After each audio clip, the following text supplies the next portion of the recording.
안녕하세요.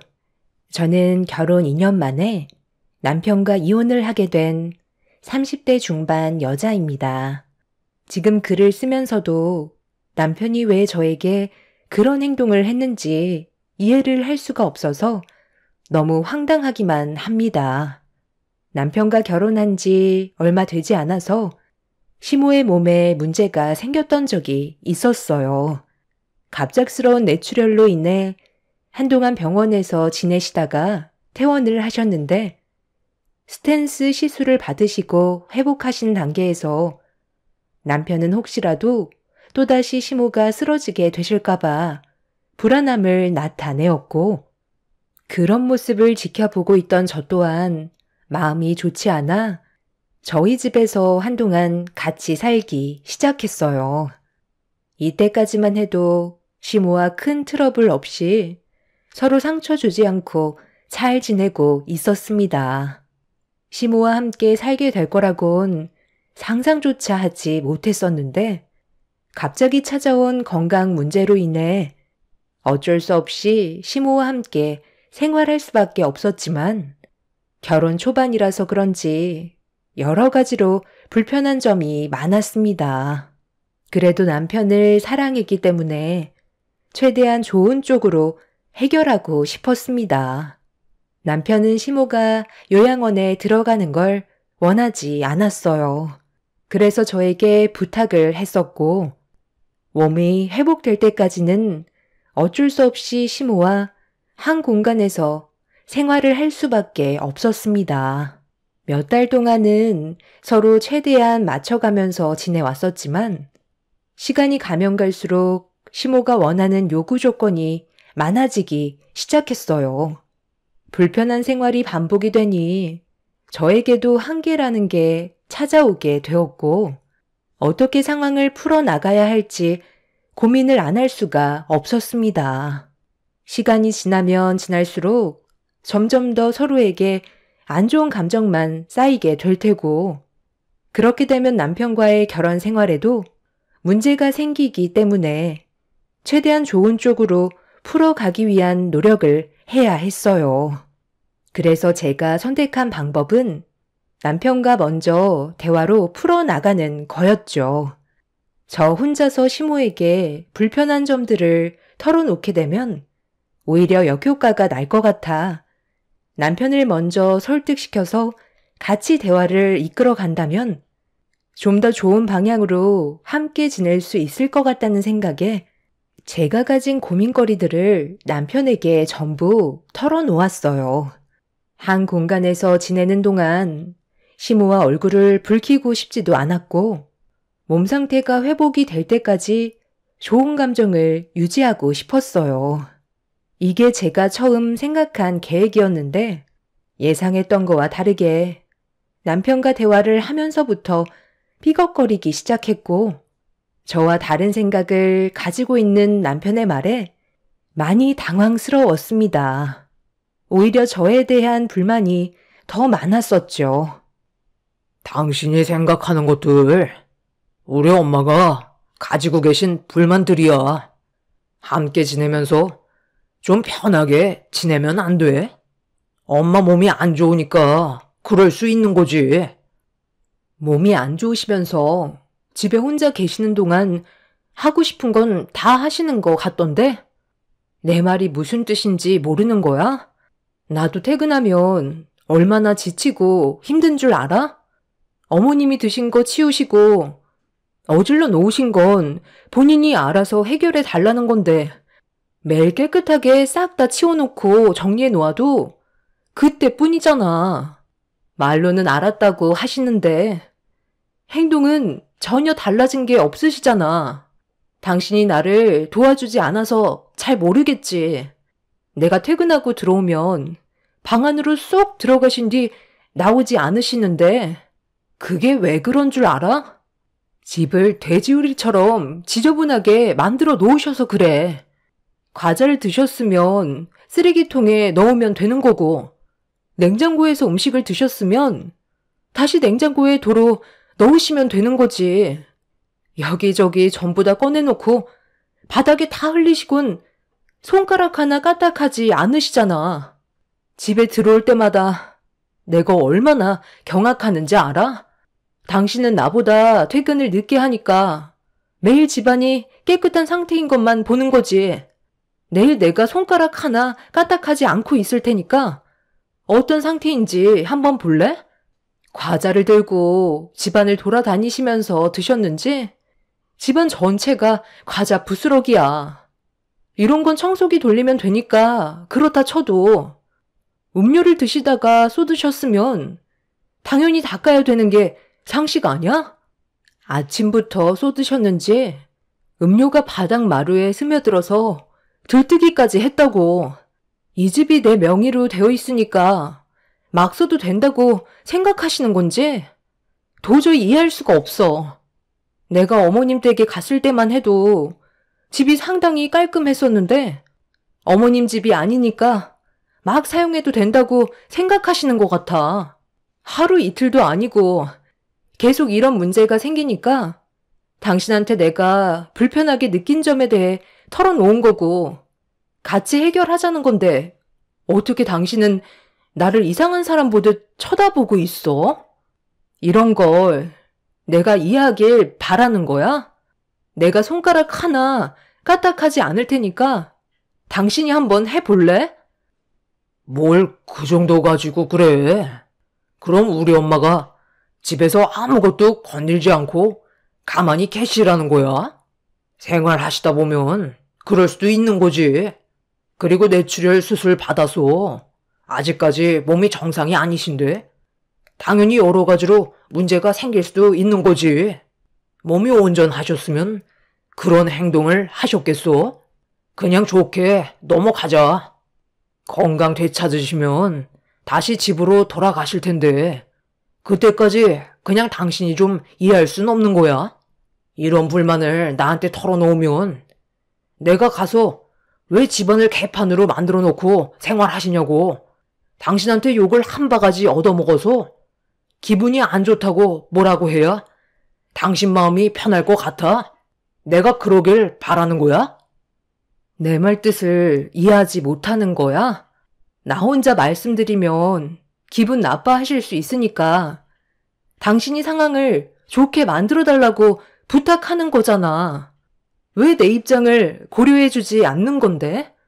어제는 내 드레스룸에 들어오셔서 속옷을 전부 다 밖으로 꺼내 놓으셨더라고. 이것저것 착용해 보셨는지 전부 헤집어 놓으셨는데 그것도 아무 말 하지 않고 참고 있었어. 그런데 어제 세탁기에 뭐가 있었는지 알아? 내 속옷이 들어가 있었다고. 어머님이 나 몰래 입으셨다니까. 아무리 몸이 좋지 않으시다곤 하지만 이건 정말 아니지 않아? 내가 도대체 어디까지 이해하고 넘어가야 되는 건데? 이런 문제가 지속되면 같이 지낼 수 없을 것 같아. 당신 속옷이 좋아 보이면 그럴 수도 있는 거지. 가족끼리 뭐가 문제가 된다는 거야? 당신 원래 속이 좁은 여자였어? 나는 모든 걸 다 이해해 줄 거라 생각했는데 그게 아니었나 보네. 이런 대화 나누는 것 자체가 당신이랑 나와의 관계에 금이 갈 수 있다는 거 몰라? 이 집이 당신 거라고 더 그러는 것 같은데 이건 아니지 않아? 남편과는 조금도 대화가 통하지 않았어요. 오히려 저를 더 이상한 사람 취급하면서 이해할 수 없다는 표정으로 바라보고 있었죠. 제가 잘못한 게 있으면 충분히 받아들이겠는데 몇 번을 다시 생각해봐도 저는 잘못한 게 없었습니다.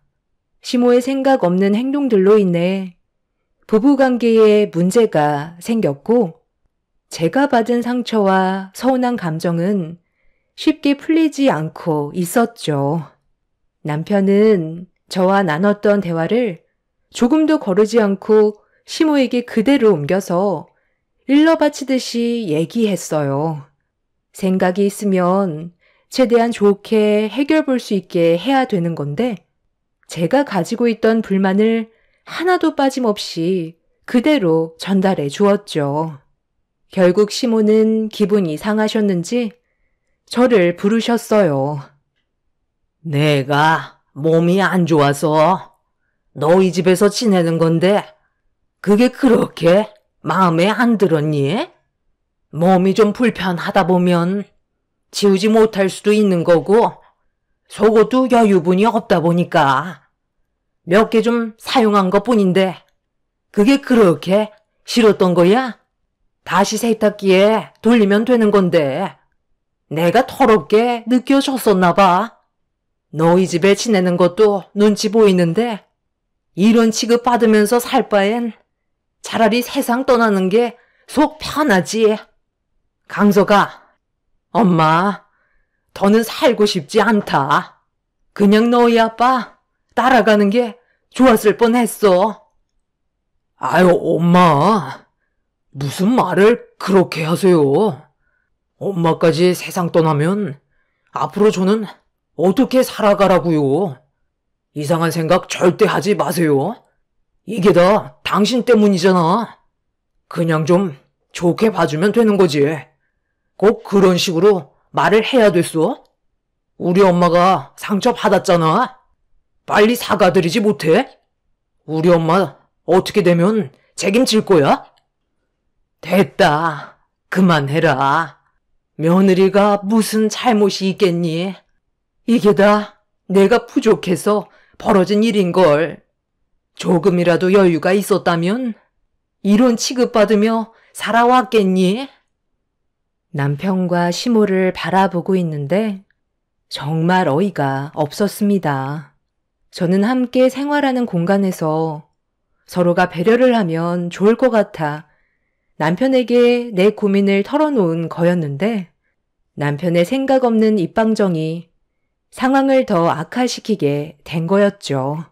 좋게 해결하려 했던 계획과는 다른 방향으로 흘러가 버리는 바람에 그날 이후 집안 분위기는 순식간에 안 좋아지고 말았습니다. 저 혼자 너무 많은 스트레스를 받고 있는 것 같아 주말에 시모와 남편과 한 공간에 있는 게 답답해서 친정집으로 향했어요.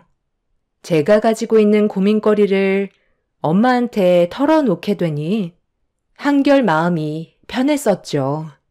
그런데 제 말을 끝까지 들어주시던 엄마는 예상 밖의 답을 해주셨어요. 사돈을 우리 집에서 생활하게 하는 건 어떻게 생각하니? 건강 상태가 많이 안 좋다면서. 너희 집에서 지내면 하루 종일 혼자 계시는 건데 너무 심심하지 않겠어?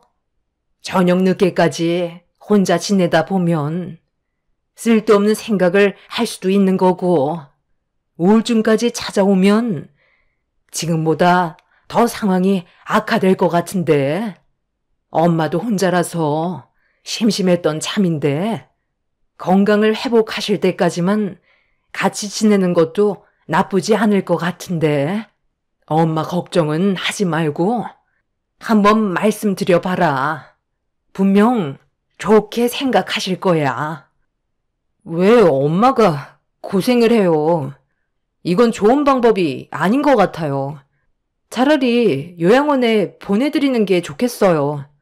오늘 그이랑 진지하게 얘기 좀 해보려고요. 지금 서로가 예민한 상황에서 그 말을 꺼내는 것 자체가 더 안 좋은 상황으로 만들게 되는 거니까 그 말은 전서방과 갈라서겠다는 말로 들리게 될 거다. 너희 결혼한 지 얼마 되지도 않았는데 벌써부터 삐걱거리면 앞으로 어떻게 살아가려고. 엄마가 중간 역할을 잘 해줄 테니까 일단 생각이 있으신지 그것만 여쭤봐라. 엄마는 갑자기 시모와 한 집에서 같이 생활하시겠다며 예상하지 못한 말씀을 하셨어요. 제가 그동안 힘들었던 걸 생각하면 엄마도 분명 스트레스를 받게 되실 텐데 저는 그걸 원하지 않았습니다. 하지만 엄마는 적극적인 모습을 보여주셨고 무슨 생각을 가지고 시모와 함께 생활하시겠다는 건지 이해를 할 수가 없었어요. 괜히 또 큰일이 생기기라도 할까봐 걱정이 많았었죠. 집으로 돌아간 이후 제가 아무것도 하지 않고 있자 엄마는 시모에게 직접 전화를 하셨어요.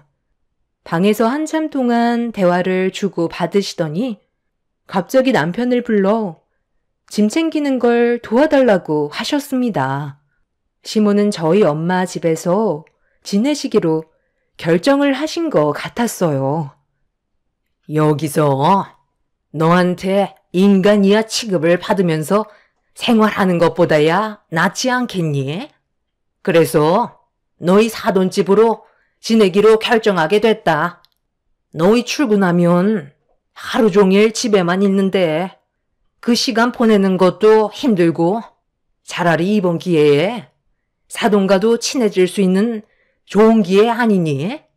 네가 무슨 생각하는진 알겠는데 별일 없을 거니 걱정 안 해도 된다. 그럼 앞으로 무슨 일 있으면 너희 사돈집으로 오도록 해라. 며느리 눈치 보느라 그동안 정말 힘들었는데 이제 숨통 좀 트이겠네. 시모는 제 눈치 안 보고 살아도 돼서 좋다며 오히려 속 편하게 생각하시는 것 같아 보였어요. 몸도 어느 정도 괜찮아진 것 같아 보이는데도 시모는 집에 안 들어가시고 왜 저희 엄마 집에서 생활하시려는 건지 이해할 수 없었습니다. 엄마가 시모에게 직접 전화를 하셨기 때문에 많이 당황스러웠었죠. 저는 너무 불안했던지라 시모와 남편을 따라 저희 엄마 집으로 향하게 되었고 엄마는 밝은 얼굴로 시모를 반겨 주셨습니다. 이미 작은 방 하나를 깔끔하게 청소해 두셔서 남편이 바로 시모의 짐을 풀 수 있었어요. 엄마의 생각을 알 수 없었던 저는 아무 말 하지 않고 지켜만 볼 수밖에 없었어요. 나중에 다시 여쭤볼 생각을 가지고는 있었지만 시모는 집안을 둘러보시면서 만족해 하시는 눈빛을 볼 수 있었습니다. 거실이 시끌벅적해지자 2층에서 손님이 왔냐며 누군가 걸어 내려오길래 확인을 해보니 이모가 자다 일어나셨는지 아래층을 바라보고 계셨어요. 워낙 바쁘신 분이라 얼굴 한번 뵙는 게 쉽지 않았는데 연락도 없이 엄마 집에 오셔서 저도 많이 놀랐었죠. 그런데 저희 이모를 본 시모가 얼굴 표정이 굳어지면서 거실로 내려오는 이모에게 질문을 하셨어요. 아이고, 오늘 놀러 오셨나 보다. 저도 오늘부터 사돈집에서 도움 좀 받으려고 왔거든요. 제가 갑자기 뇌출혈이 와서 수술을 받았는데 회복하는 기간이라 혼자서 집에 있는 게 불안해서 며느리한테 도움을 받고 있었거든요. 그런데 며느리 집에서 지내는 게 쉽지 않다 보니 고민을 하고 있었는데 사돈이 마침 제 마음을 알고 계셨는지 저를 도와주신다고 하셔서 오늘 오게 됐거든요. 혹시 얼마나 계실 생각이세요? 저는 사돈과 단둘이 있게 될 줄 알고 온 거거든요. 네.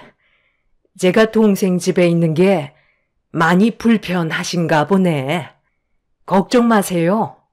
잠깐 얼굴 보러 온 거라 곧 집에 갈 거거든요.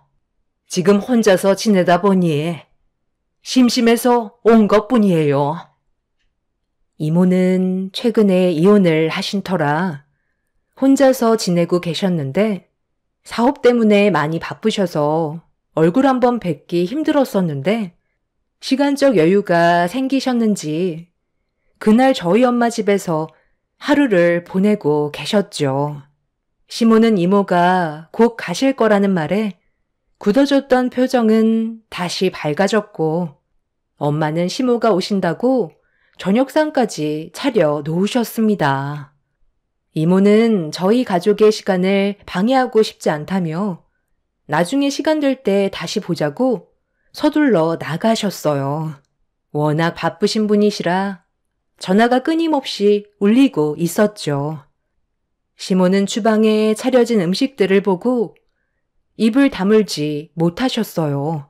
저희 집에 계실 때와는 전혀 다른 음식들로 준비가 되어 있어서 상당히 만족해하고 계셨죠.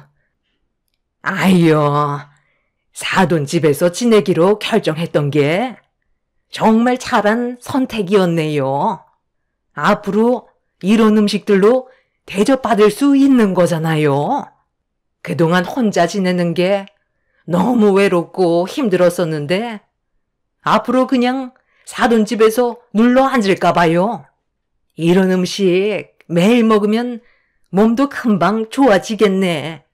며느리는 나보고 맨날 집안을 쓰레기장 만들어 놓는다고 화만 내던데 이 나이 먹고 며느리한테 욕먹는 게 얼마나 서럽던지 그동안 며느리 집에 있으면서 정신적으로 너무 힘들었다니까요. 앞으로의 생활이 기대가 되네요. 네, 준비한 것도 없는데 맛있게 드세요. 하루빨리 건강을 되찾으셨으면 좋겠네요. 그리고 제 딸이 사돈한테 악한 마음으로 그런 건 전혀 아니니까 이해해 주세요. 장모님, 이 사람이 그동안 저희 엄마한테 얼마나 눈치를 줬었는데요. 저한테 쉬지 않고 불만을 털어놓는데 기분이 정말 안 좋았었다니까요. 어머, 내가 뭘 눈치를 줬다고 그래. 당신도 어떤 상황이었는지 뻔히 알면서 그런 말이 나와? 이상한 사람 만들지 말고 밥이나 먹지 그래? 사돈, 저거 봐봐요. 하늘 같은 자기 남편한테 대드는 거 보면 지금 둘 사이가 어떤지 아시겠죠? 이게 맞는 거예요. 마음 같아선 한 소리 하고 싶은데 오늘 사돈이 저를 위해 신경 써주신 거 생각해서 정말 많이 참고 있는 겁니다. 사돈은 멀쩡한데 며느리 너는 왜 그 모양이니? 매사가 항상 불만투성이야? 엄마는 시모의 거침없는 말에 미소만 띠고 계셨어요. 제 속이 끓고 있는데도 엄마가 힘들게 음식하신 걸 생각해서 꾹 눌러 참고 있었죠. 그렇게 힘든 시간을 보낸 뒤 남편과 저는 집으로 돌아왔어요. 이미 서로가 안 좋은 감정 상태였기 때문에 집안에서는 침묵만 흐르고 있었고 저희 부부 관계는 좀처럼 좋아지지 않았습니다. 제가 잘못한 건 없기 때문에 먼저 손을 내밀 이유가 없었고 남편이 손을 내밀어도 화해하고 싶은 마음도 없었죠. 그렇게 며칠의 시간 동안 저와 남편은 틈날 때마다 친정집에서 각자의 엄마를 살폈습니다. 저에게 말은 안 하셨지만 시모 때문에 상처를 받으셨을까봐 엄마의 얼굴을 예민하게 볼 수밖에 없었죠. 며칠간 신경 쓸 만한 문제는 없었는데 주말에 친정에서 시간을 보내는 동안 엄마가 잠깐 지인을 만나러 간다며 외출을 하신 사이 시모가 저를 부르셨어요.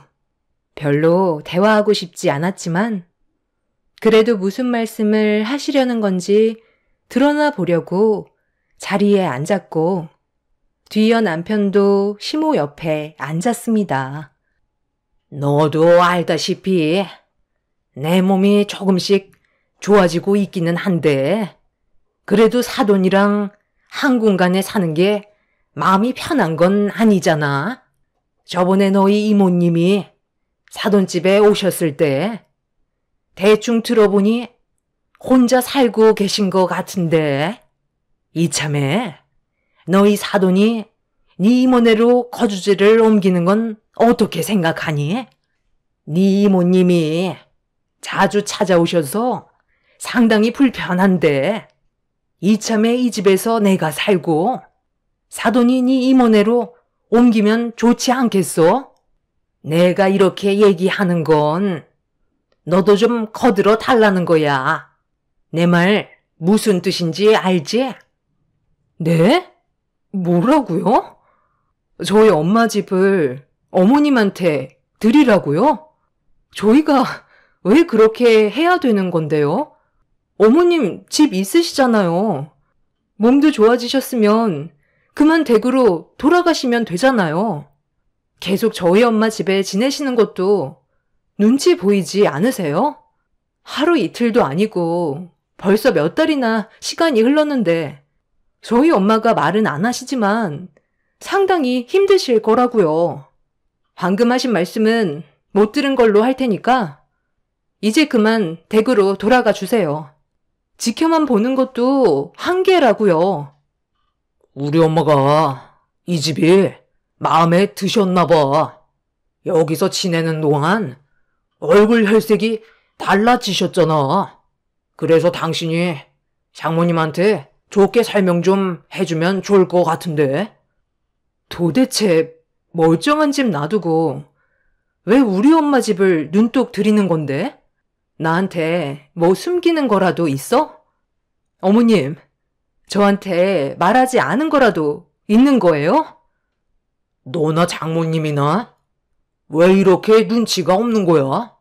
엄마 집을 처분했으니까 하는 말이잖아. 내 입으로 꼭 말을 해야 돼? 우리 엄마 집 예전에 처분했어. 뭐라고? 예전이라면 우리 집에서 생활하실 때 처분하셨다는 거야? 그걸 왜 이제야 얘기하는 건데? 그래서 건강을 되찾으셨는데도 나가지 못하고 계셨던 거야? 내가 살던지 그거 얼마 하지도 않는데 내 몸에 문제가 생기고 나서부터 뭐하러 아끼면서 살아야 되나 싶더라. 그래서 그 돈으로 여기저기 돈 좀 써봤다.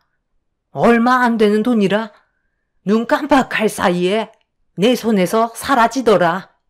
돈 모을 때는 정말 힘들었는데 돈 나가는 건 순식간이었지만 그래도 후회는 안 한다.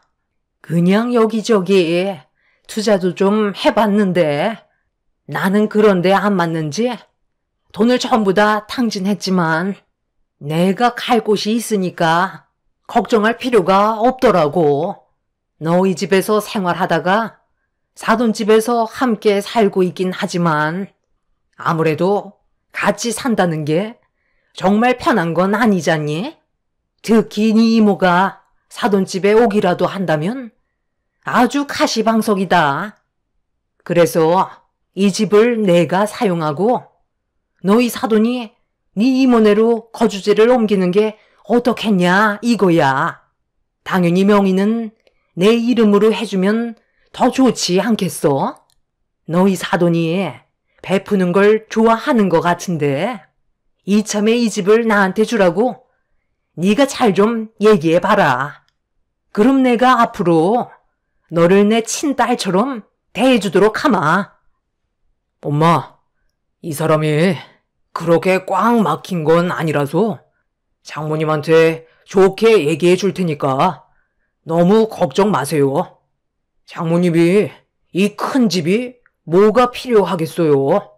그럼 엄마가 안방 쓰시고 저랑 이 사람은 저기 작은 방에서 생활하면 되겠네요. 그리고 지금 살고 있는 집은 처분해서 해외여행 한번 간 것도 나쁘지 않겠어요. 당신 생각은 어때?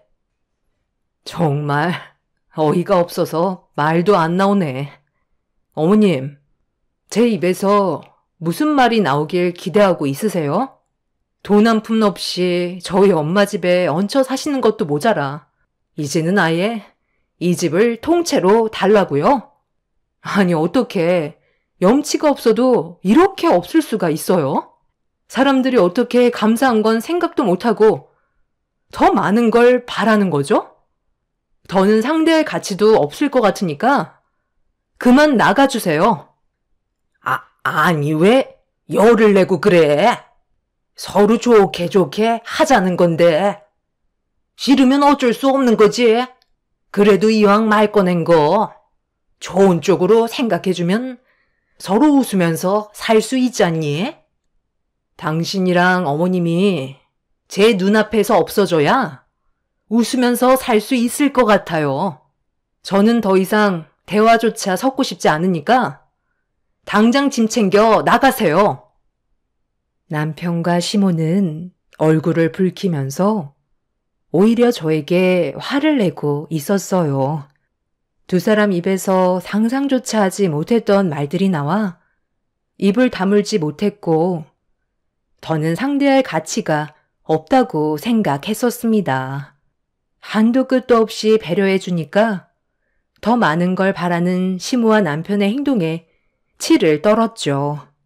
더는 참을 수 없어 시모와 남편과 한바탕 하고 있는데 그 사이 엄마가 들어오셨어요. 제가 열을 내고 있자 엄마는 무슨 일이냐며 물어보셨고 좀 전의 상황을 전부 설명을 드리게 되었죠. 엄마는 묵묵히 들으시더니 다시 현관문을 여셨고 누군가에게 들어오시라며 집 안으로 건장한 남자 몇 명을 부르셨습니다. 그리고 엄마는 메고 계셨던 가방을 거실 테이블 위에 올려놓으셨어요. 그리고 건장한 남자들은 갑자기 남편과 시모에게 수갑을 채웠고 순간 당황한 남편과 시모는 뭐 하는 짓이냐고 발버둥치고 있었어요. 저도 놀라서 무슨 일이냐며 여쭤보니 엄마는 가방을 뒤집어 물건을 쏟아내셨습니다. 그 안에서는 온갖 금품들이 쏟아져 나왔어요. 충격적이게도 엄마가 외출을 한 사이 시모는 남편을 불러 친정에 있던 금품들을 금은방에 가지고 가 처분을 하고 있었죠. 엄마는 좋은 마음으로 시모의 건강을 생각해서 잠깐 동안 같이 지내고 싶어 하셨는데 시모는 저희 엄마 집에서 다른 생각을 가지고 계셨던 거였죠. 그리고 시모는 혼자서 저지른 게 아닌 남편과 함께 엄마의 금품을 털었던 거였어요. 시모와 남편이 잡히게 되었던 건 충격적이게도 엄마의 금품을 처분했던 금방이 이모부가 운영하시던 금방이었어요. 이 사실을 전혀 몰랐던 시모는 엄마의 금품을 처분했던 거였죠. 엄마가 가지고 계셨던 금품들의 대부분은 이모부 금방에서 구입한 것도 있지만 이모부가 선물해 드렸던 것들도 있었기 때문에 시모와 남편이 범행을 저질렀다는 걸 알 수 있었습니다. 이 소식을 듣게 된 엄마는 잠깐 외출을 한다는 핑계로 이모부한테 어떤 상황이었는지 전부 다 설명을 드린 뒤 경찰서에 신고를 한 거였어요. 결국 시모와 남편은 범행을 인정했고 저는 너무 큰 충격을 받아 그 자리에서 결혼을 끝냈습니다. 벌이가 얼마 되지 않던 남편과 돈 한 푼 없던 시모는 들키게 될 거라곤 생각하지 못했는지 금품을 처분한 돈으로 주식에 투자하려는 계획을 가지고 있었어요. 그 전에 막아서 다행이었지만 너무 큰 충격을 받았던 터라 저는 남편의 뺨에 손을 올려붙이고 말았습니다. 뒤늦게서야 시모는 잘못을 인정하고 용서를 구했지만 저희 가족은 이미 시모를 용서해줄 마음이 없었습니다. 이모부는 이모와 이혼을 하셨는데도 저희 엄마가 안 좋은 상황에 빠지는 걸 바라지 않으셔서 도와주셨던 거였죠. 그리고 최근에 이모와 이모부가 재결합하신다는 소식도 들을 수 있었습니다. 이 일이 있고 난 이후 시모와 남편은 현재 법적 처벌을 받기 위해 소송 중에 있습니다. 저희 가족이 받았던 정신적인 충격에 대한 위자료까지 소송을 진행 중에 있죠. 호의를 베풀면 당연한 권리로 생각하던 그 사람들의 끝을 보게 되었지만 기분이 많이 안 좋습니다. 사랑하던 사람이 변해가고 있는 모습을 보게 되었으니까요. 앞으로 그 사람들이 정신 차리고 살아갈지는 모르겠지만 자신들이 뭘 잘못하며 살아왔는지 조금이라도 느꼈으면 좋겠어요. 결혼 생활한 지 얼마 되지 않아 그 사람들에게서 빠져나온 것만도 감사하게 생각하며 살아가려고요. 제 사연 들어주신 분들 오늘 하루도 행복하세요. 감사합니다. 안녕하세요. 저는 이번 설 연휴 때 판도라의 상자를 열게 되면서 말도 안 되는 일을 겪게 된 40대 중반 남자입니다. 불과 며칠 전의 일이라 그런지 아직도 충격에서 벗어나지 못하고 있습니다. 제가 처가 식구가 된 지 벌써 10년이 넘었고 그동안 사이로서가 아닌 친아들처럼 살아왔었는데 어떻게 저한테 이런 일들을 숨길 수 있었는지 너무 마음이 아픕니다. 제 사연은 지금으로부터 3달 전부터 이미 시작이 되고 있었습니다. 그날은 이상하게도 아내가 혼자서 처가에 다녀오겠다는 말을 했어요. 아내와 그동안 살면서 단 한 번도 따로 처가에 보낸 적이 없었기 때문에 같이 가길 원했지만 아내는 이런저런 핑계를 대면서 혼자 가길 원했습니다. 뭔가 느낌이 좋지 않아 처가에 무슨 일이 생겼냐고 물어봤는데 아내는 별일 아니라면서 집안일이라는 말로 둘러댈 뿐 정확하게 무슨 일인지 말을 해주지 않더라고요. 아내가 극구 반대하니 저 또한 당황스럽기도 해서 일단 그냥 보냈습니다. 나중에 설명해 줄 거라 믿고 아내의 돌발 행동을 지켜볼 수밖에 없었어요. 늦게라도 들어오겠다니 기다리면서 제가 애들을 보고 있었고 새벽 시간이 되어서야 아내가 들어오게 되었죠. 그런데 제가 안 자고 기다리고 있자 현관문을 열면서 들어온 아내는 약간 흠칫 놀라더니 무심한 듯 저에게 말을 붙이기 시작했어요. 하지만 정작 제가 궁금해하는 건 대답해 주지 않길래 직접적으로 물어봤습니다. 처가에 다녀왔으니까 이제 무슨 일 때문에 다녀왔는지 말해줘도 되잖아. 지금까지 함께 결혼 생활하면서 단 한 번도 당신 혼자 처가에 간 적이 없었는데 오늘은 왜 그렇게 한 거야? 처가에 안 좋은 일이라도 생기기라도 했어? 별일 아니야. 나도 당연히 당신이랑 같이 가는 걸 원하지. 그런데 이번에는 부모님과 개인적으로 좀 볼 일이 있었거든. 무슨 볼일이길래 당신 혼자 가야만 했던 건데. 내가 납득이 될 만한 이유라면 그냥 넘어가겠는데 오늘 당신은 상당히 낯설고 내가 알던 사람이 아닌 것 같아서 그러지.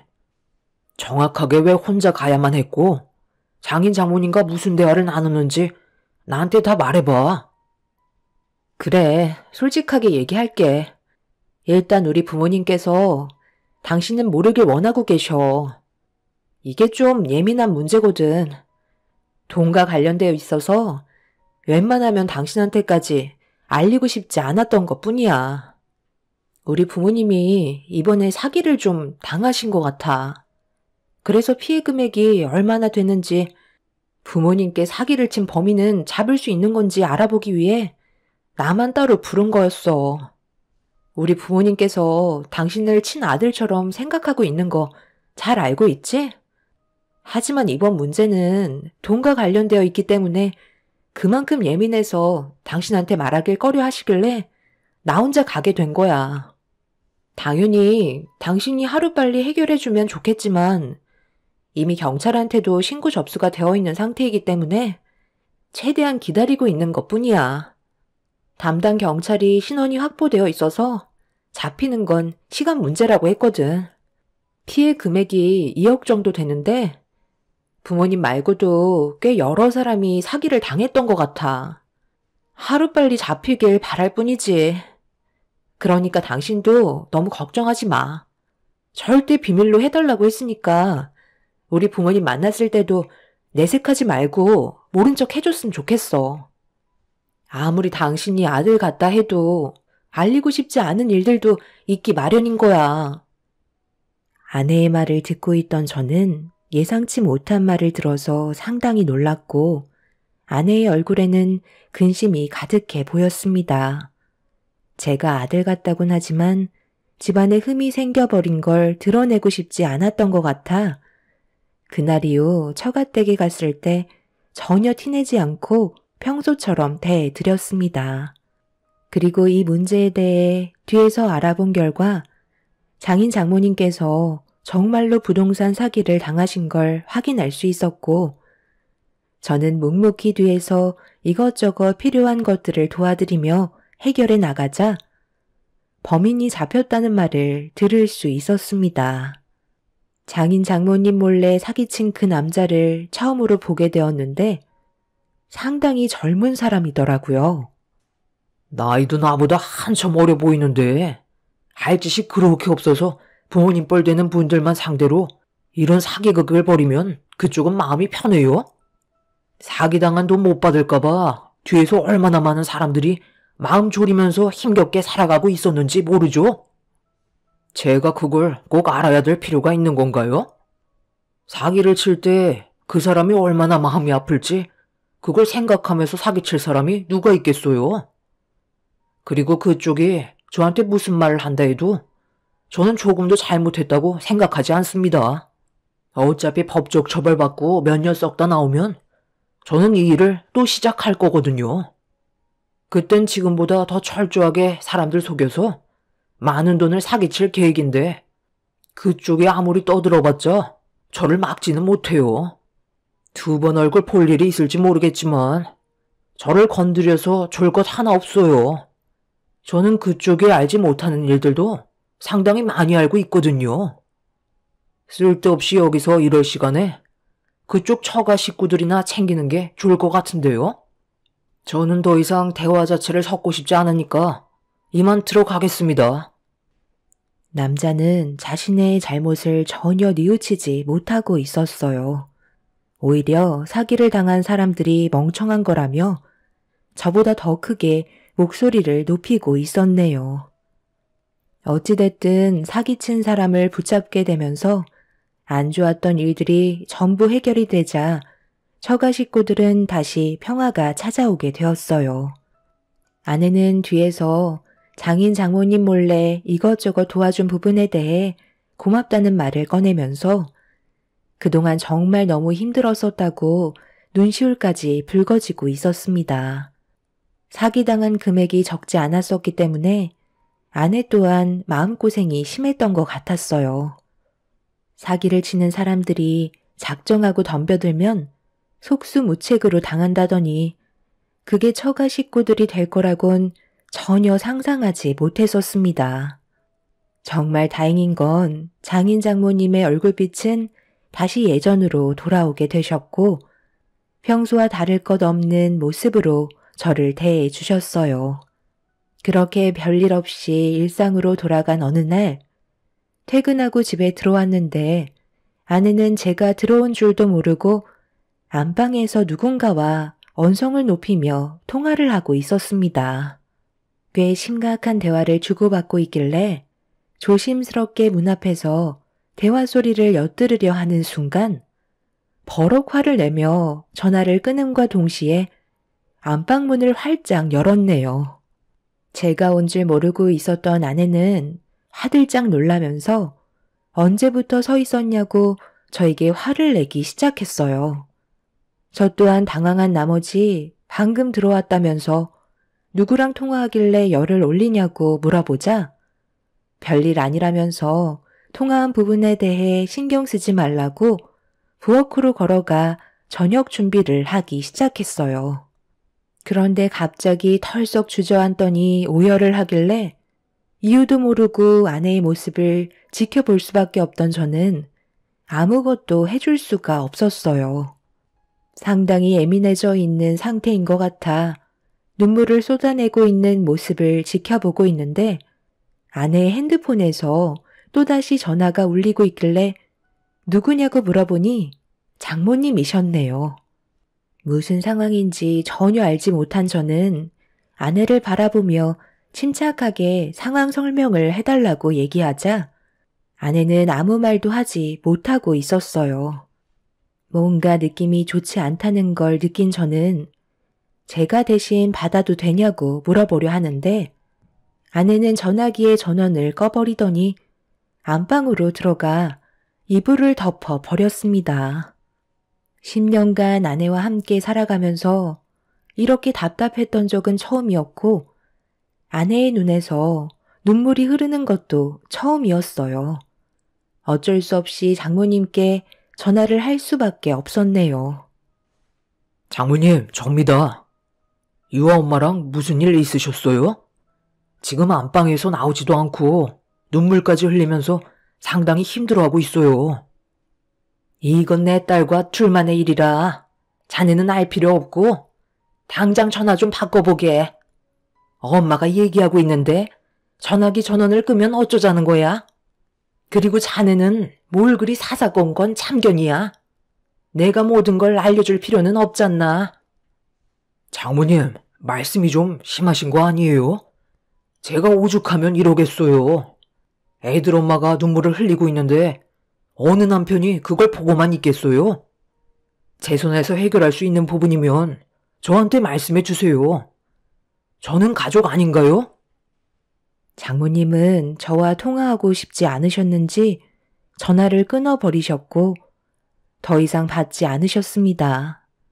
안방으로 다시 들어가 눈물을 흘리고 있는 아내에게 어떻게 된 일인지 다시 물어봤지만 지금은 대화하고 싶지 않다며 나가달라고 하길래 아내도 어느 정도 진정이 필요해 보이는 것 같아 어쩔 수 없이 제가 애들을 돌보면서 아내가 안방에서 나오길 기다리고 있었습니다. 그렇게 한참의 시간이 지난 뒤에야 어느 정도 진정이 되었는지 방에서 걸어 나온 아내는 제 옆에 앉더니 힘겨운 모습을 보여주고 있었어요. 도통 알 수 없는 아내의 행동에 답답했던 저는 장모님과 무슨 일 때문에 그런 거냐고 물어봤지만 아내는 별거 아니라면서 그동안 살면서 쌓였던 서운했던 감정들이 한꺼번에 터져나와 상처되는 말들을 주고받은 것뿐이라며 더 이상의 대화를 이어나가지 않았죠. 가족들끼리 살다 보면 여러 가지 일들 때문에 마찰이 생길 수도 있다는 걸 저도 모르는 건 아니라 대수롭지 않게 넘어가는 게 속편할 거라 생각했었네요.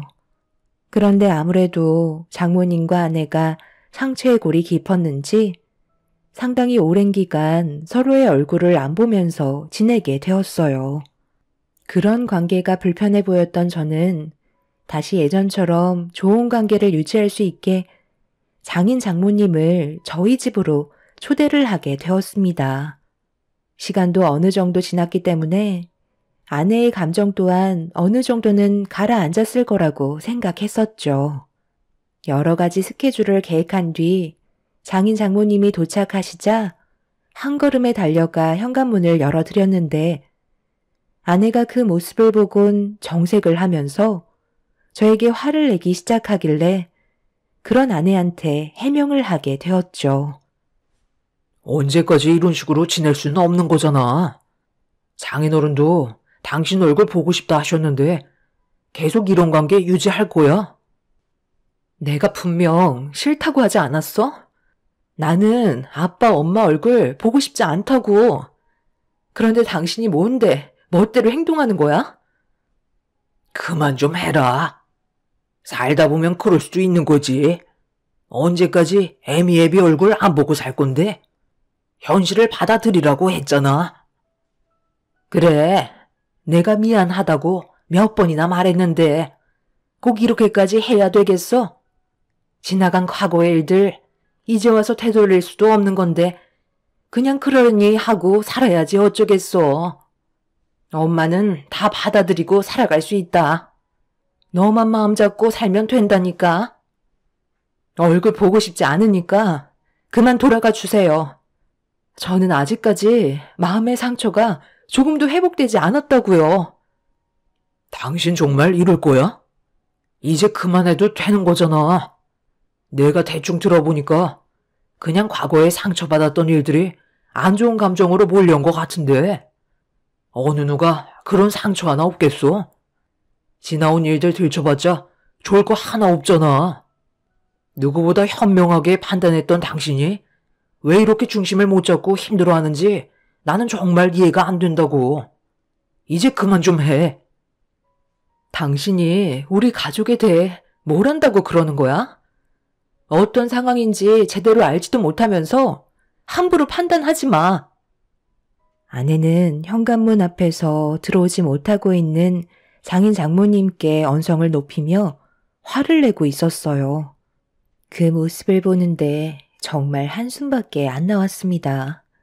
누구나 과거에 가족에게 받았던 상처 하나씩은 가지고 살아가는 건 당연한 건데 아내는 제가 생각했던 것보다 더욱더 심각한 모습을 보이고 있었습니다.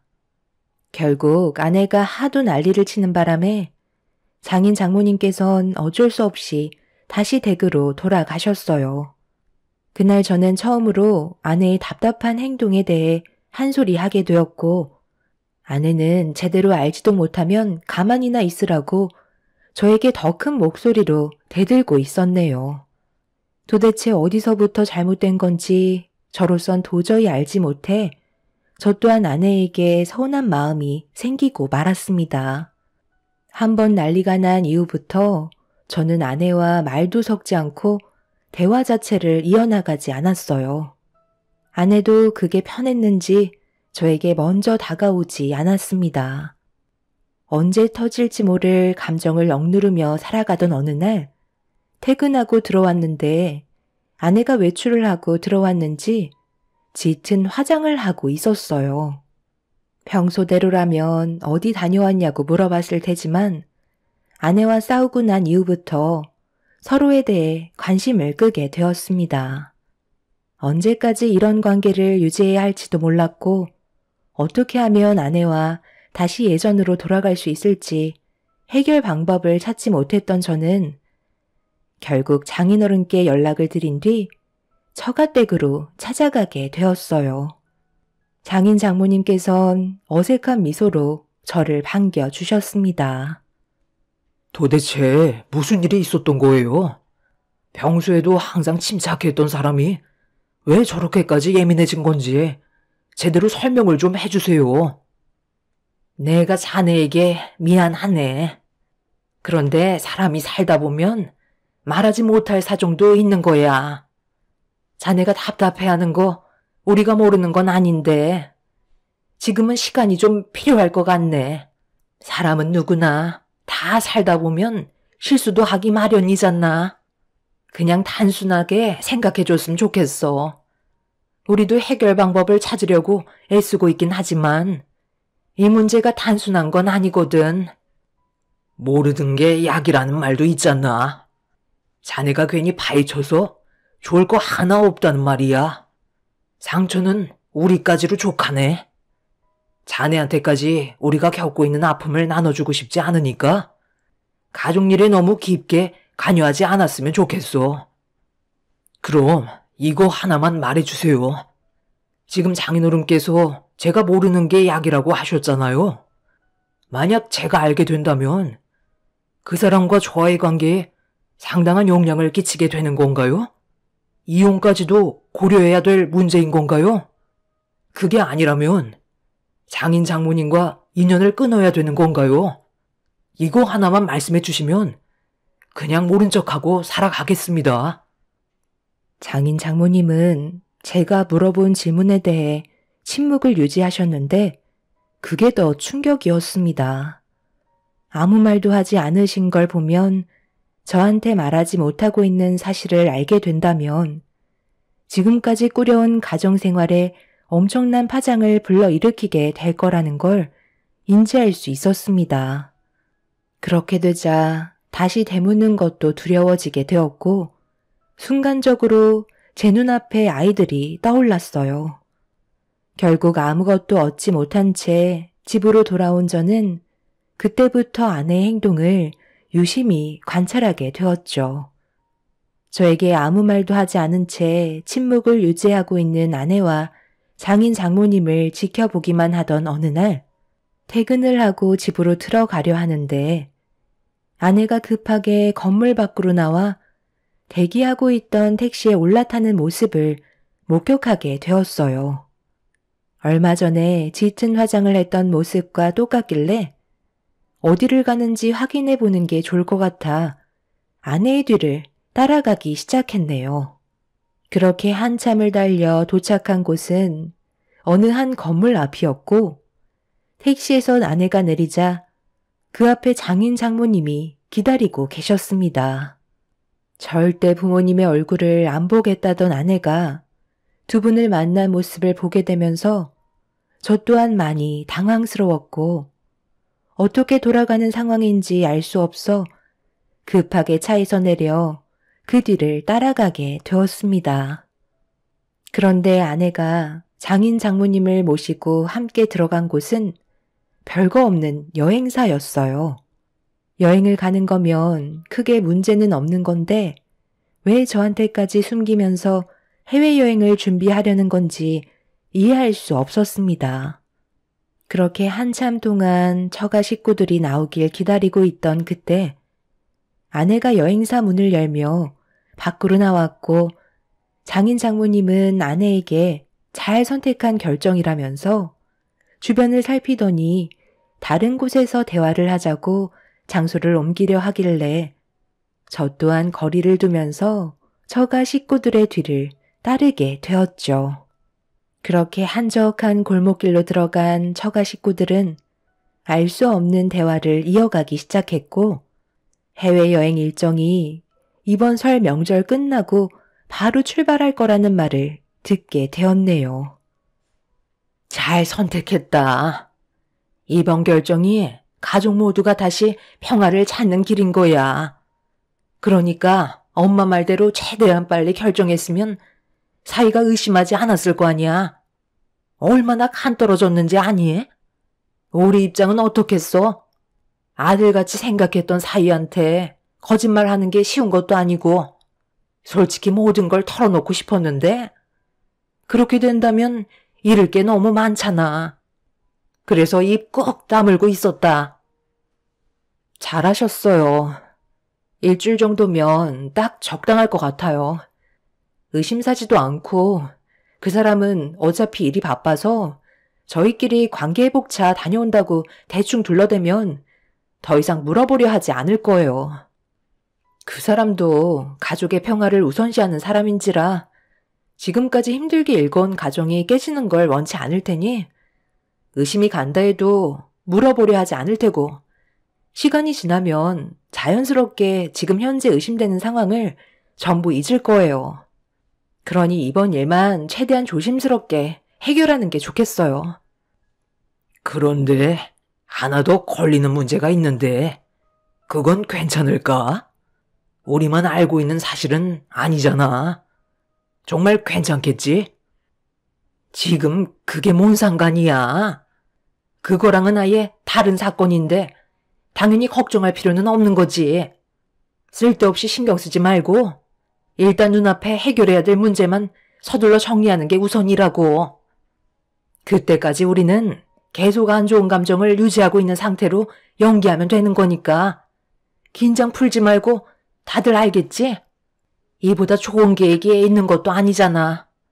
우리는 최선을 다하고 있는 거야. 처가 식구들은 알 수 없는 대화를 이어나가고 있었지만 결정적인 말은 하지 않고 있었어요. 그래서 좀 더 조사가 필요해 보였고 저한테 무언가를 숨기려고 계획을 꾸미고 있다는 건 확실하게 알 수 있었던 날이었네요.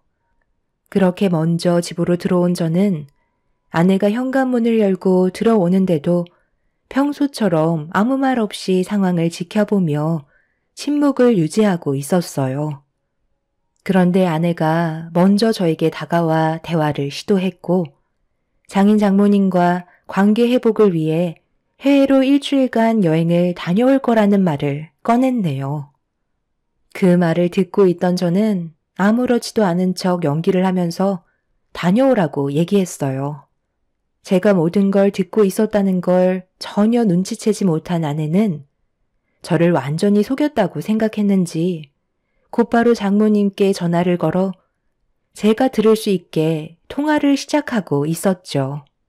그렇게 때를 기다리며 아내가 계획했던 날이 점점 다가오고 있었는데 설 연휴에 불가피하게 야근을 해야 된다는 말에 어쩔 수 없이 아내에게 상황 설명을 한 뒤 야근이 끝나고 처갓댁에 들리기로 계획을 세우게 되었습니다. 그렇게 회사에서 열심히 일을 하고 야근 준비를 하고 있었는데 취소가 되었다는 통보를 받게 되면서 서둘러 처갓댁으로 향하게 되었어요. 가는 도중에도 오만 가지 생각을 했지만 아내와 장인 장모님이 어떤 일을 꾸미는지 전혀 감이 오지 않아 답답하기만 했었죠. 제가 알 수 있었던 건 그 끝이 불행이라는 것밖에 없었습니다. 그래서 그냥 이 일을 덮고 살아야 하는 건지 아니면 계속해서 파헤쳐서 진실을 들어야 하는 건지 고민을 하면서 달리다 보니 어느새 처갓댁에 도착을 하게 되었네요. 그렇게 차에서 내려 현관문 앞에 섰고 비밀번호를 누르려 하는데 신발이 문틈에 끼어져 있어서 문이 제대로 닫혀 있지 않길래 아무 생각 없이 현관문을 열고 들어가려는 순간 충격적인 한마디가 제 귀에 들어오면서 급하게 현관문 틈에 신발을 껴둔 채로 조심스럽게 다가가 장인 장모의 밀담을 엿듣게 되었는데 온몸에 소름이 돋고 말았습니다. 걔가 그런 말을 했다고? 지구 끝까지 쫓아와서 우리 집안을 무너뜨리겠다는 말을 했단 말이야? 어이없는 놈이구만. 사기꾼 주제에 어디서 지금 우리 집안과 엮이려 들고 있어? 그래서 얼마를 원했는데? 돈을 요구했었다며? 말도 마. 얼마나 겁을 주던지. 자기가 쓴 편지를 사위가 볼 때까지 계속해서 보내겠다잖아. 저번에 사기쳐서 가져간 돈 2억을 돌려달래.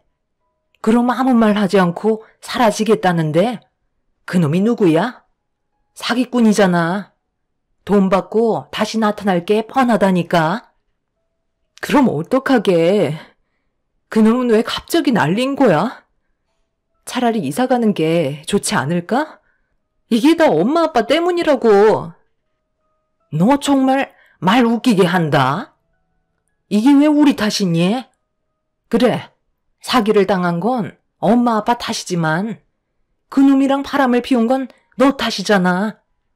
현란한 현울림에 놀아나선 임신까지 한 주제에 어디서 계속 큰 소리야? 네가 생각 없이 저지른 행동이 이렇게까지 발목이 잡히게 만들었으면서 엄마 아빠한테 탓을 돌려? 사이가 이 사실을 알아봐. 유아 아빠가 얼마나 큰 상처를 받겠니? 엄마가 계획해서 지금 상황 정리할 수 있었던 거지? 사이의 아이라고 속인다고 그게 숨겨지니? 정관수술까지 했었다며. 빼도 박도 못하는 상황에서 어떻게 아이를 낳겠다는 거야? 괜한 변심으로 힘들게 일궈온 가정 무너뜨리려 하지 말고 엄마 말대로 해외에서 일처리 끝내는 걸로 하자. 뱃속에 있는 아이한테 미안하지만 우리 집안이 살아야 하는 게 우선 아니겠어? 너 저 불쌍한 애들은 어쩔 건데? 쟤들이 뭔 잘못이니? 너희들 이혼하는 걸 봐야 할 이유는 없는 거잖아. 그놈이 2년 뒤에 출소하니까 그 전에 우리는 다른 지역으로 이사하면 되는 거고 그곳에서 조용히 살면 되는 거야. 내 말 무슨 뜻인지 알겠지? 지금 이게 다 무슨 말이죠? 당신 뱃속에 왜 교도소에 수감되어 있는 그놈의 아이를 가지고 있는 건데? 지금 장모님이 하신 말씀이 전부 다 사실이야? 당신이 그 사기꾼이랑 바람이 나서 임신까지 한 게 정말 사실이냐고? 제가 아내와 장인 장모님 앞에 나타나자 못 볼 걸 본 사람처럼 기겁을 하며 놀라더니 제가 모든 걸 들었다는 거에 엄청 당황해하고 있었어요. 아내는 제가 모든 사실을 알게 되자 곧바로 무릎을 꿇더니 손이 발이 되도록 빌기 시작했습니다. 장인 장모님은 흥분을 감추지 못하고 있는 저를 진정시키기 위해 양팔을 잡았지만 이미 저는 제정신이 아니었어요. 장인 장모님이 교도소에 수감되어 있던 그놈에게 사기를 당하기 전에 아내와도 몇 번 얼굴을 봤었는지 그놈의 현란한 말발에 넘어가게 되었고 결국 저 몰래 바람까지 피우는 상황이 발생이 되었던 거네요. 그런데 하필 임신까지 해서 아내와의 결혼 생활 10년을 물거품으로 만들어 버렸습니다. 지금 현재 저희 집안은 쑥대밭이 되었고 아내는 저희 집에 매일 찾아와 용서를 구하고 있습니다. 하지만 저는 처가 식구들을 절대 봐줄 수가 없을 것 같네요. 이혼을 결정한 상태이고 더러운 아내에게 제 아이들을 보여줄 마음은 조금도 없습니다. 장인 장모님은 사기꾼에게 잠깐 한눈을 팔게 된 거라며 실수라고 하지만 제가 봤을 때 그건 절대 실수가 아닌 것 같네요. 교도소에 수감되어 있던 그놈이 제가 모르는 무언가가 있다고 했던 말을 이제야 이해할 수 있었습니다. 아내는 상황이 이렇게 되자 뱃속에 있는 아이는 출산할 예정이라고 합니다. 이런 말도 안 되는 일이 저에게 펼쳐졌다는 게 너무 마음이 아프네요. 두 번 다시 처가 식구들을 보고 싶은 마음은 없습니다. 용서도 어느 정도의 선이 있지만 이번에 아내가 저지른 행동들은 절대 그냥 넘어갈 수 없는 문제 같아요. 제가 할 수 있는 법적 처벌을 전부 동원해서 아내에게 소송을 할 생각입니다. 아내와 함께한 10년의 세월이 이렇게 마무리가 되고 말았네요. 앞으로 어떻게 살아가야 할지 막막할 뿐입니다. 매일같이 저희 집 앞에까지 찾아와 무릎 꿇고 있는 아내가 너무 원망스럽네요. 제 사연을 들어주셔서 감사합니다. 안녕하세요. 저는 결혼 25년 차 50대 주부입니다. 결혼을 하고 나서 여러 일들이 많았지만 사실 돈에 대해서는 크게 생각하지 않고 살았었거든요. 요즘 들어 돈이 뭐길래 가족애가 이렇게 상하나 싶어 많은 생각을 하고 있습니다. 제 사연 한번 들어주시겠어요? 결혼 생활 25년 중 20년은 시어머님과 합가를 해서 살았습니다. 원래 형님께서 시어머님을 10년 동안 모시고 살았었는데 결혼하고 5년 차에 이젠 저희가 모실 차례라며 시어머님을 저희 집으로 모셔오셨어요. 아주버님 네 분께서 살고 계시는 곳이 시어머님 명의의 집이었고 저희가 살던 집보다 훨씬 더 컸지만 사실 그동안 어머님을 모신 세월을 생각해 시어머님도 남편도 저도 별 얘기는 하지 않았어요. 남편은 저에게 항상 미안하다고 말을 했어요. 소은 엄마, 어머니 앞으로 모시고 살아야 할 텐데 괜찮겠어? 혹시라도 마음에 걸리는 게 있으면 미리 얘기를 해줘. 어머니랑 얘기를 해보니 굳이 여기 같이 살지 않아도 괜찮다고 하시더라고. 불편하면 합가하기 전에 정리해서 시골에 내려가신다고 하니까 고민하지 말고 편하게 얘기해봐. 아니야, 소은 아빠. 형님도 10년이나 어머니 모셨는데 나도 해야지. 그리고 어머니 결혼하고 나서 나한테 한 번도 눈치 주신 적도 없고 시집살이도 하신 적도 없는데 같이 지내도 괜찮을 것 같아. 그러니까 나는 괜찮아. 어머님께도 같이 살아도 괜찮다고 말했어. 고마워. 사실 합가하는 거 쉽지 않은데 내가 그래도 많이 거들게. 살면서 불편한 거 있으면 편하게 말해줘. 어머니도 그렇게 꽉 막히신 분은 아니니까 충분히 이해하실 거야. 그래. 어머님 성격은 나도 알고 있지. 그래서 더욱 어머님이랑 같이 살아도 괜찮다고 생각하는 거야. 나야 뭐 괜찮지만 어머님은 큰 집에서 지내시다 우리 집에 오시면 좁아서 불편하시지 않을까 싶은데. 뭐 우리도 살다가 정 불편하면 이사를 가든지 하자. 어머니도 괜찮다고 하셨고 혹시라도 집이 좁으면 이사 가자고 보태주신다고도 하셨어. 그리고 생활비는 걱정하지 마. 어머니가 생활비도 보태주신다고 하니까 그것도 걱정하지 않아도 될 것 같아. 남편과 많은 대화 끝에 저는 시어머님과의 합가를 찬성하였습니다. 시어머님께서는 정말 여장부라 할 정도로 씩씩하고 굳건하신 분이셨어요. 이미 제가 모실 당시 60대가 넘으셨지만 그때까지도 소소하게 일을 하시면서 생활비를 스스로 버셨죠. 시아버님께서는 제가 결혼을 하기 전에 지병으로 돌아가신 상태였습니다. 시아버님이 계실 때에도 생기는 시어머님이 다 책임을 지실 정도로 생활력이 강하신 분이셨어요. 처음에는 그런 시어머님과 잘 맞을까 걱정도 많았지만 오히려 결혼을 하고 나서 시집살이 한 번 없이 잘 지내왔습니다. 그래서 합가를 해도 괜찮을 것 같다 생각을 했죠. 역시나 합가를 하고 나서도 어머님께서는 집안일에 대해서 한 번도 뭐라고 하신 적이 없었어요. 오히려 남편에게 같이 집안일도 도우고 육아에도 적극 참여하라고 얘기를 하실 정도였죠. 아범아, 아무리 일이 바쁘고 힘들어도 가사는 조금씩 해줘야 된다. 알지? 아무래도 집안일은 끝도 없으니까 옆에서 하나둘씩 같이 거들어줘야 할 수 있으니 많이 도와주면서 살거라. 네, 어머니 알고 있어요. 너무 걱정하지 마세요. 어머니도 이제는 좀 일도 쉬고 집에서 편하게 계세요.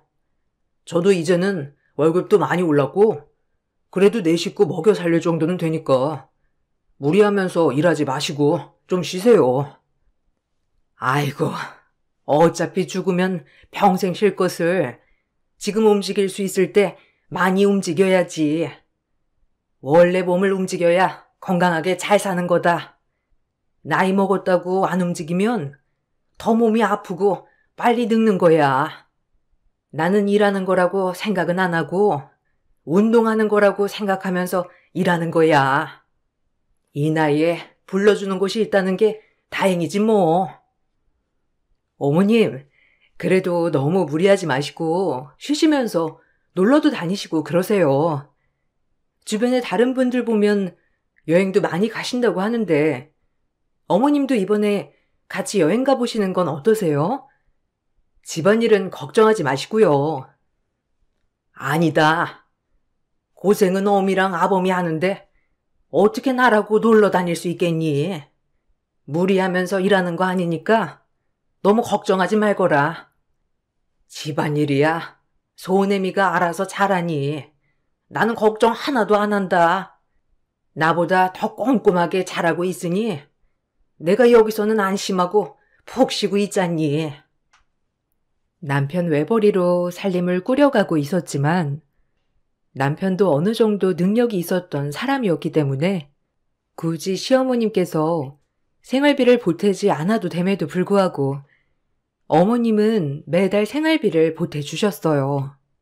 시어머님께서는 지인 가게에 가서 대신 일을 봐주거나 시골 지인 집으로 가 밭일을 도와주기도 하시면서 소소하게 생활비를 벌어다 주셨습니다.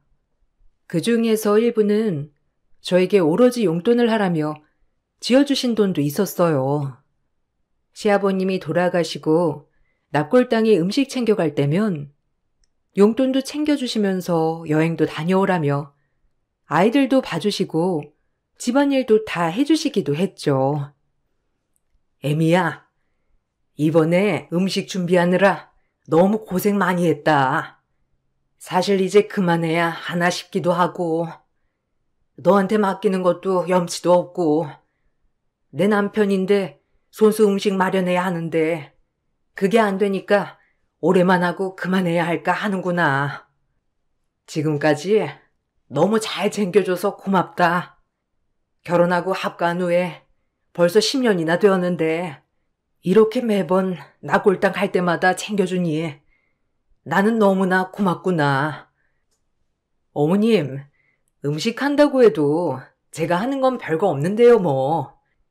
음식도 거의 어머님께서 장만하시고 저는 그냥 조리만 하는 거라 힘들지 않아요. 그리고 남편이며 어머님도 계속 도와주시는데 제가 더 감사하죠. 이거 많은 돈은 아닌데 이번에 고생했으니 여행 좀 다녀오렴. 해외까지는 못 가겠지만 제주도 정도는 갈 수 있을 거야. 푹 쉬다 오고 아범이랑 일정 맞춰보거나 친정엄마 모시고 다녀오거라. 어머님, 이런 거 안 챙겨주셔도 돼요. 저만 챙기는 거 아니고 어머님이랑 남편 다 같이 챙겼는데 제가 어떻게 이 돈을 받아요. 어머님 그냥 넣어두시고 어머님 용돈 하세요. 고생하시면서 번 돈인데 제가 어떻게 받아요? 아니다. 내가 해야 하는 걸 너한테 맡긴 것 같아 그런다. 그러니 거절하지 말고 받아주렴. 내가 이거 너한테 주려고 열심히 일한 거야. 그러니까 받아주려무나. 시어머님께서는 말투가 다정하신 편은 아니었지만 항상 섬세하게 저를 챙겨주셨습니다. 말보다는 시어머님께서 저에게 하시는 행동을 보면 정말 저를 위해주고 애정해 주신다는 것을 알 수 있었죠. 그런 시어머니에게 더욱 잘하려고 노력했습니다. 시어머니는 저뿐만 아니라 제 친정에도 매번 좋은 식재료들을 선물로 보내주셨어요. 친정 아버지가 아프셔서 돌아가셨을 때에도 홀로 계시는 엄마가 밥을 챙겨 드시지 않을까 걱정되셔서 저한테 이야기도 하지 않고 찾아가 같이 밥을 먹고 오셨던 적도 많았습니다. 어머님, 이번에 저희 엄마랑 같이 식사하셨어요? 엄마가 어머님이 이번에 다녀갔다고 말씀하셔서요. 정말 감사해요. 딸인 저도 이렇게 챙기지 못하는 걸 정말 감사해요, 어머님. 엄마가 너무 감사하다고 전화 왔었어요. 나도 남편 보내봐서 아는데 이건 자식들이 해결해 줄 수 있는 건 아니더구나. 외롭고 허전한데 같은 처지에 같이 밥 먹으면 좋지 뭐. 오랜만에 사돈 얼굴 뵈니까 나도 좋더라고.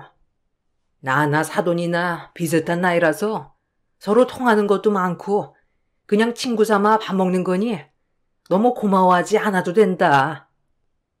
어머님, 그래도요. 이렇게 챙겨주시니 저는 항상 감사해요. 엄마가 어머님 덕에 마음이 많이 풀렸다고 하시더라고요. 아빠 돌아가시고 나서 엄마가 많이 힘들어 하셨는데 어머님이 자주 가서 식사도 같이 하시고 그러니까 엄마가 많이 밝아진 것 같아요. 사돈한테 내가 미안하지. 외동딸 이렇게 나 챙기느라 옆에 두고 살지도 못하고 미안한 마음뿐이다. 그래서 내가 사죄하는 마음으로 가는 거니 너무 신경 쓰지 말거라. 시어머님께서는 항상 마음을 두고 신경을 써주셨습니다. 시어머님의 이런 세심함은 저뿐만 아니라 형님에게도 향했습니다.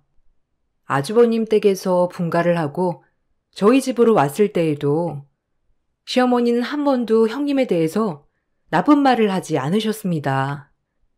솔직히 저도 남편을 통해서 그동안 어떻게 형님 댁에서 생활을 했는지를 알고 있었거든요. 사실 어머니 형네랑 합가했던 게 조금 힘드셨던 모양이야. 그래서 우리랑 합가하는 것도 많이 고민을 하셨다고 하더라고. 형수님이 성격이 워낙 강하셔서 그런가 어머니가 좀 힘드셨었어. 그래?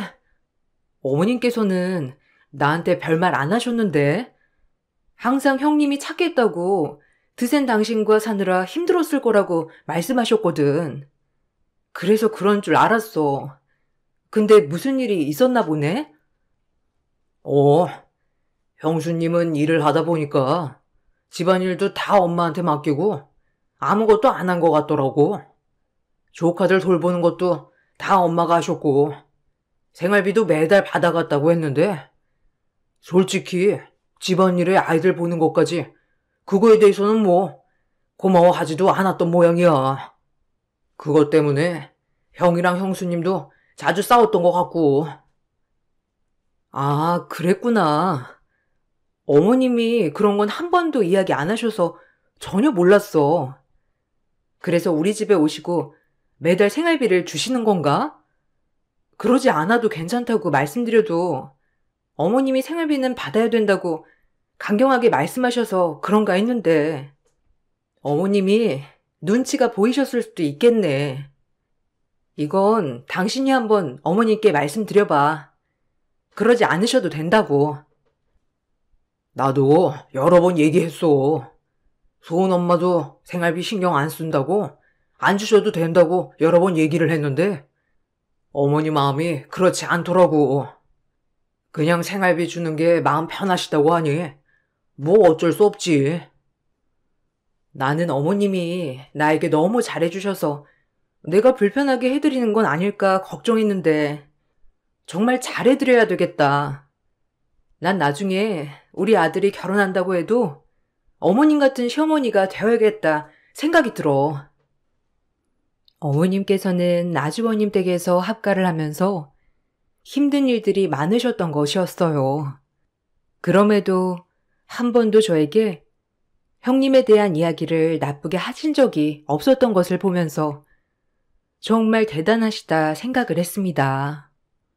10년 동안 시어머님과 살면서 저는 한 번도 불편하고 힘들다 생각을 했던 적은 없었습니다.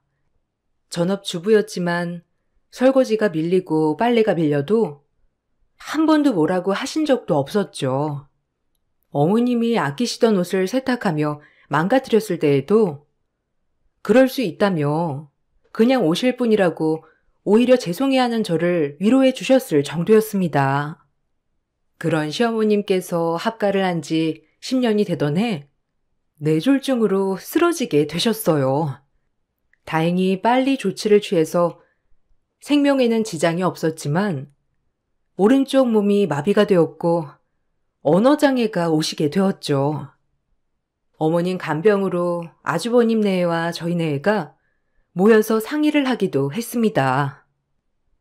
어머니 지금 상태로는 혼자서는 생활하기 어려우실 것 같은데 다들 어떻게 생각하니?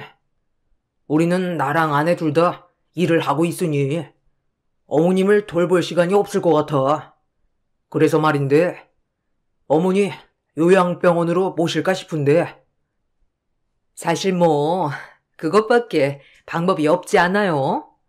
어머님 한쪽 몸도 마비돼서 혼자서 식사도 못 하시고 화장실도 제대로 못 가실 텐데 말 그대로 옆에서 계속 붙어서 간병해야 할 텐데 그게 쉬운 일도 아니고 그냥 요양병원으로 모셔요. 문제는 병원비인데 이건 어떻게 할까요? 어머니, 시골에 있는 부동산 처분을 해야 하지 않을까 싶어. 어머님 좀 괜찮아지시면 그거 처분을 해서 병원비로 사용하자고 말씀드려야 할 것 같은데 너희들 생각은 어때? 그래요. 그게 나을 것 같아. 시골집 처분하는 걸로 병원비는 다 감당되겠어? 그래도 일부는 남겨두고 우리 둘이 좀 모아서 보태야 하지 않을까? 우리 형편에 어떻게 매달 돈을 모아? 지금 사정도 별로 안 좋은데 우리는 생활비 부담 못한다. 형, 아무리 그래도 어머니 아프신데 조금이라도 보태야지. 나중을 생각해서라도 그거 다 사용할 수는 없어. 나중에 괜찮아지시면 어머니도 생활비로 사용할 것은 있어야 하지 않겠소?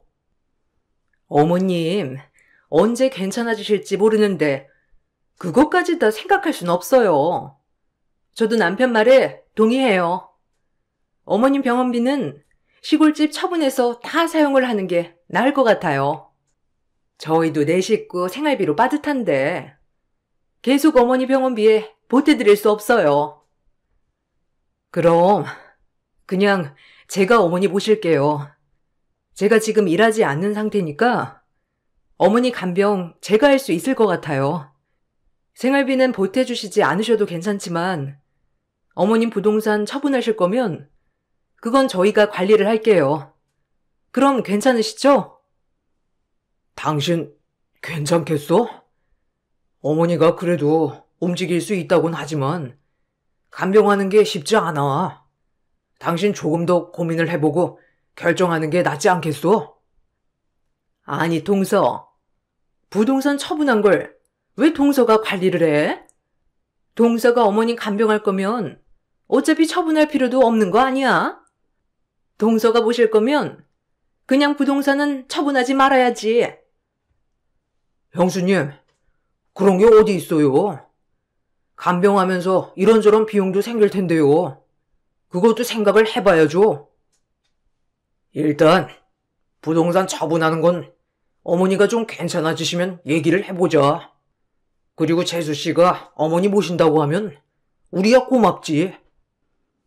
가족들은 처음에 상의 끝에 요양병원에 모시자고 얘기를 했지만 저는 어머님을 모시고 싶다고 말을 했습니다. 다들 쉽지 않은 일이라고 했지만 저는 그동안 시어머님께서 저에게 해주신 것을 이렇게 갚을 수 있을 것이라 생각을 하고 모시겠다고 얘기를 했어요. 형님과 아주버님은 이때부터 자신들은 병원비도 보탤 수 없고 간병도 도와줄 수 없다고 발을 뺐습니다. 그동안 저뿐만 아니라 아주버님 내에게도 잘해주셨던 어머님의 모습을 보면 서운할 수도 있었지만 그래도 힘든 일이었으니 이해를 하고 넘어가게 되었습니다. 그렇게 저는 10년의 간병을 하게 되었어요. 어머님은 한쪽 마비가 오시다 보니 옷을 입는 것부터 화장실 가는 것, 밥을 먹는 것까지 어느 하나 쉬운 일이 없었습니다. 제가 옆에서 도와주지 않으면 아무것도 혼자서 하지 못하셨죠. 특히나 언어장애까지 오다 보니 어머님과의 소통은 더욱 어려웠어요. 글씨를 쓰는 것도 힘들어 항상 눈짓과 손짓으로 대화를 하곤 했습니다. 힘들었지만 시어머님은 힘든 와중에도 저에게 민폐가 될까 싶어 정말 많이 노력하셨어요. 항상 미안하다며 쪽지에 적어 전해주셨는데 저는 그런 어머님의 모습이 고마우면서도 마음이 슬펐습니다. 어머님, 이번에 또 나한테 미안하다고 쪽지 적어 주셨어. 그러시지 않으셔도 되는데 점점 어머님이 마음이 약해지시는 것 같아서 마음이 너무 슬프네. 우리 어머님, 전에는 누구보다 강하셨던 분이셨는데 이러다 더 약해지시는 건 아닐까 너무 걱정돼. 어머니가 당신 정말 많이 아끼셨잖아.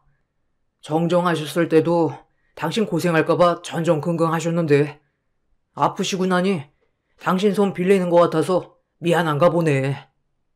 당신 정말 대단해.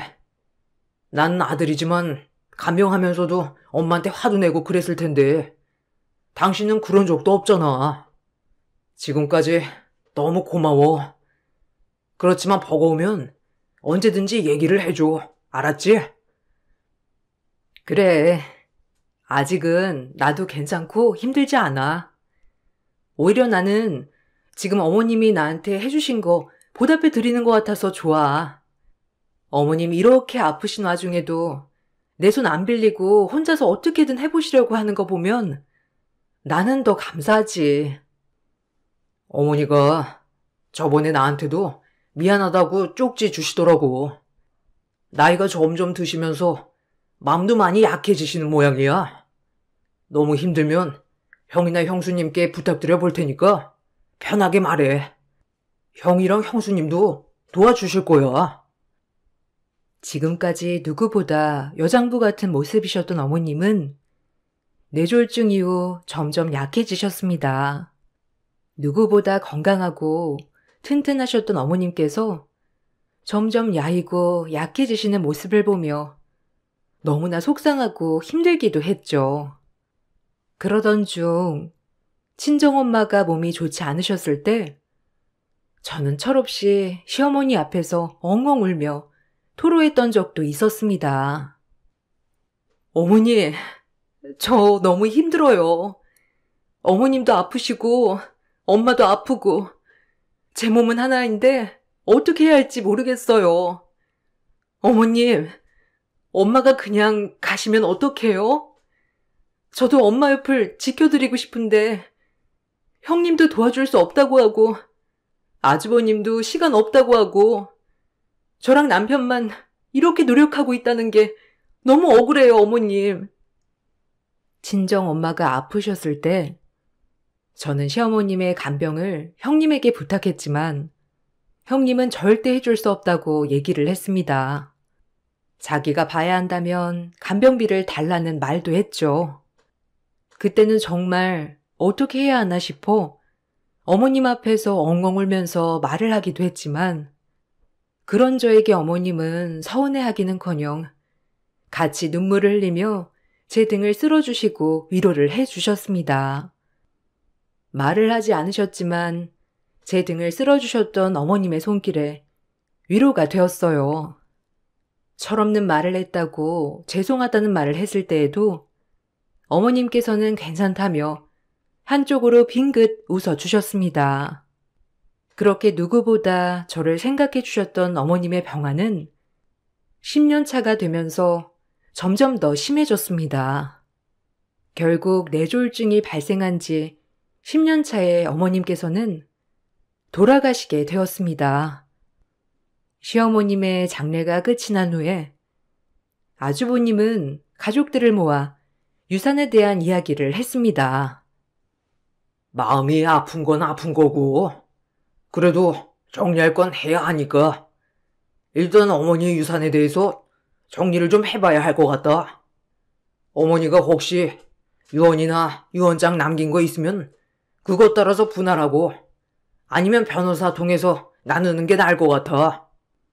안 그래도 엄마가 몸 안 좋아지시기 전에 유언장 작성하려고 변호사 찾아가신 적이 있었어. 그거 한번 찾아볼게. 그때 유언장도 작성을 하신 것 같거든. 재산들도 아마 거기 다 적혀 있을 것 같아.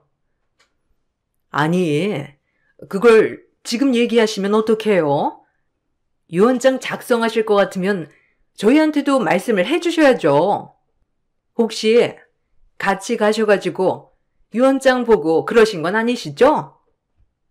형수님, 저는 그냥 모셔다 드리기만 했어요. 우선 유언장 가지고 올 테니 혹시라도 이상한 점 있으시면 그때 다시 얘기를 해봐요.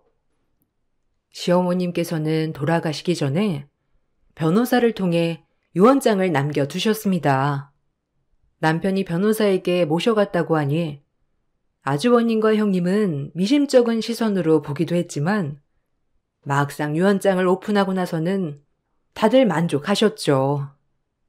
어머님께서는 시아버님이 돌아가신 후에도 평생 소일거리를 하시면서 생활비를 버셨고 그래서 보험금이나 재산을 거의 사용하지 않으신 상황이었습니다. 유언장에는 그동안 많은 재산들이 있었다는 것이 다 적혀 있었습니다. 자녀마다 재산 상속에 대한 내용들이 자세하게 적혀 있었죠. 아주버님, 형님께는 살고 계셨던 집을 유산으로 남겨주셨고 시골집, 부동산도 남기셨어요. 가치가 11억 정도가 되기 때문에 아주버님과 형님은 무척이나 만족해 하셨습니다. 남편에게는 그동안 저축을 했던 예금을 남겨주셨고 저에게는 어머님께서 평생 가지고 다니셨던 펜을 남긴다고 적혀 있었어요. 저는 내심 서운하기도 했습니다. 어머, 10년 간병한 동서한테는 무슨 펜 하나만 남기셨대? 동서, 좀 서운하겠다. 그래도 어쩌겠어. 어머님 뜻인데 우리가 이거 다 받아들여야지. 아유, 어머니도 참. 장남이라고 이렇게 나눠주셨나 보다.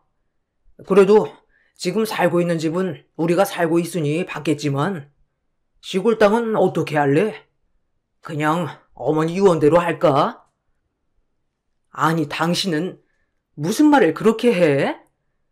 어머니가 우리한테 남겨주시겠다고 그 힘든 몸 이끌고 변호사까지 찾아갔는데 이걸 말도 안 들으면 어머니 속상해서 어떻게 눈 감으셔? 그냥 어머니 말대로 해.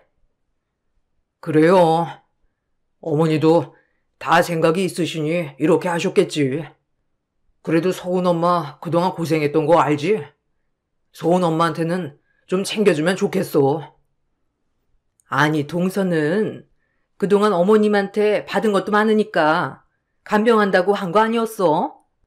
그런데 무슨 대가를 봐라. 그러면 받은 거 보답한다고 한 의미가 사라지잖아. 어쨌든 우리는 지금 이 유언대로 동의하니까 그렇게 받는 걸로 정리를 해요. 동서, 그래서 배운 사람이 다 받는 거야. 형님, 무슨 말을 그렇게 하세요? 그래도 어머님께서 무슨 생각이 있으시니까 이렇게 하신 거죠. 저는 그럼 못 배워서 이렇게 받았다는 거예요? 아니, 그런 뜻이 아니면 뭐겠어? 공부해서 직장도 다니고 그러면 어련히 어머님이 잘 챙겨주셨겠지. 평생 가정주부로 생활했는데 이제라도 공부해서 직장 가라고 펜 남겨주신 거 아니겠어? 형님, 저희 어머님 그러신 분 아니신 거 아시잖아요. 어머님이 형님처럼 돈돈하셨으면 제가 10년 간병을 했겠어요?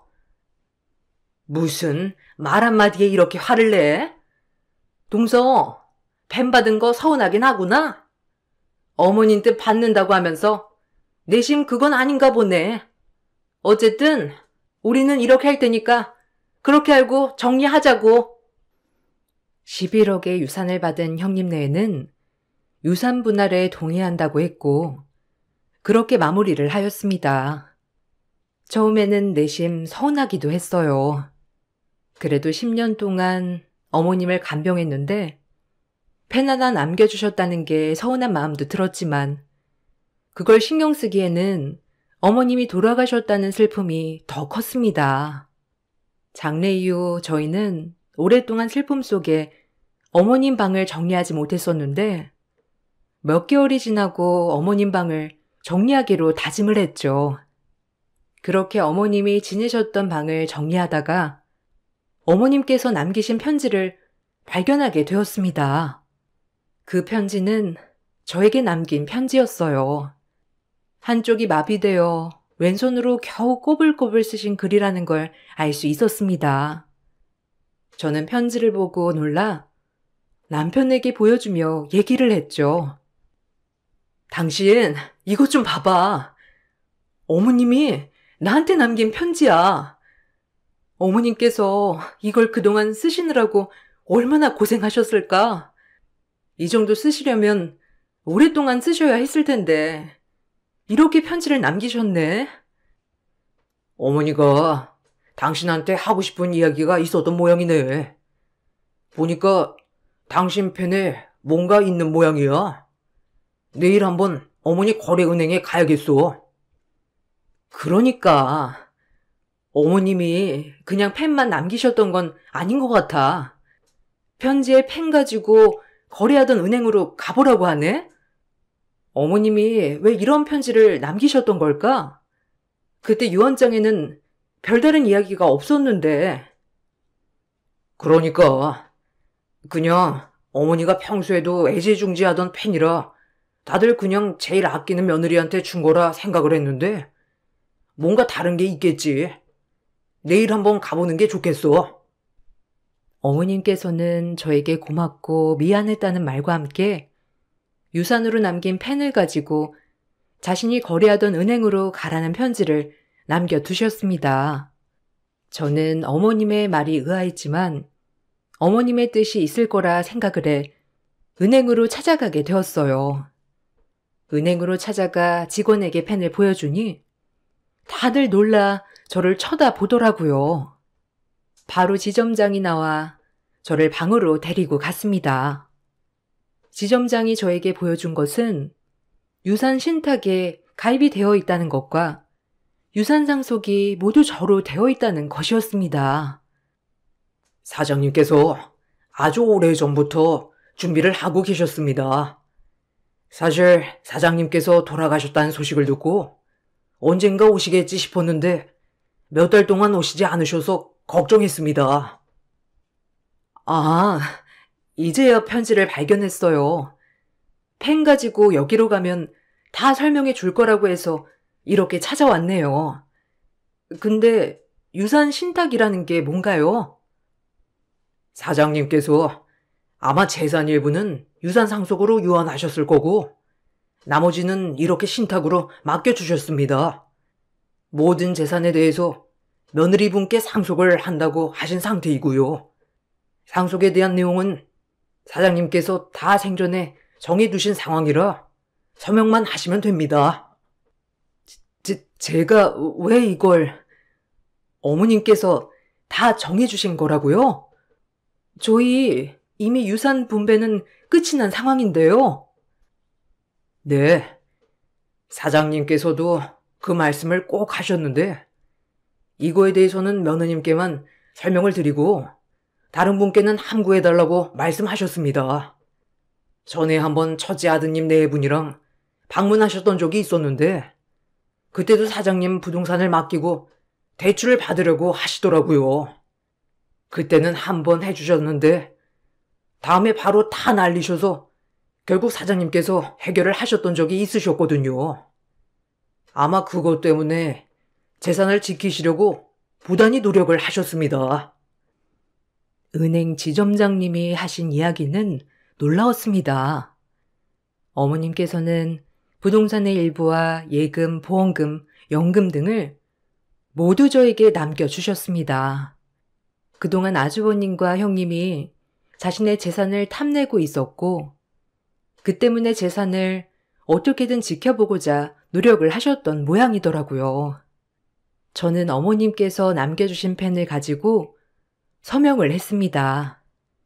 이 사실은 남편에게도 알렸죠. 어머니가 다 뜻이 있으셨구나. 안 그래도 당신을 제일 아꼈는데 유산 분배는 펜만 나와 있어서 나도 많이 놀랐어. 그래도 어머니라면 당신한테 제일 많은 재산을 주지 않을까 싶었거든.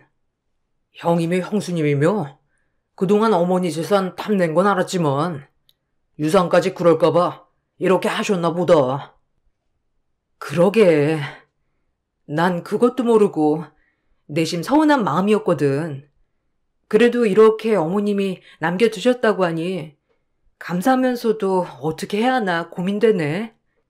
당신이라면 이거 어떻게 할 것 같아? 나? 나도 잘 모르겠네. 어쨌든 당신이 받은 거니 당신 하고 싶은 대로 해.